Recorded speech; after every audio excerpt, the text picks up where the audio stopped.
Hello বন্ধুরা, সকালে কেমন আছো? আশা করি সকালে ভালোই আছো।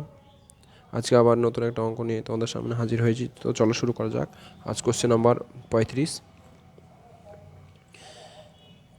একটি সৈন্য শিবিরে 200 জন লোকের 50 দিনের খাবার মজুদ ছিল। 20 দিন পর 70 জন সৈন্য মারা গেল। মজুদ খাদ্য বাকি সৈন্যদের কতদিন চলবে?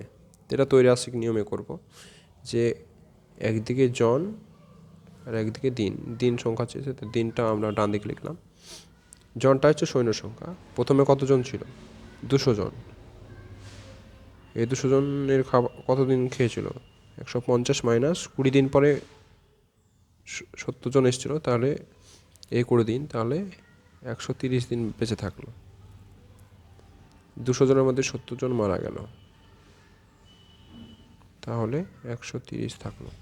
তাহলে এখানে আমাদেরকে জিজ্ঞাসা, মানে দিনটা বের করতে হবে।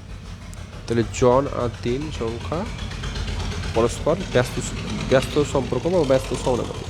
তাহলে কী হয়ে যাবে? এখানে প্রথমে 130 ইন্টু ব্যস্ত সম্পর্ক থাকলে ওপরেরটা ওপরেই থাকবে, তাহলে 200/130।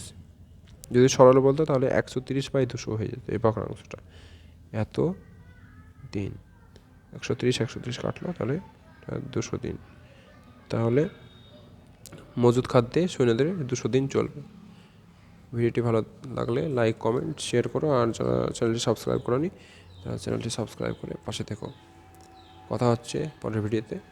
আজ এই পর্যন্ত।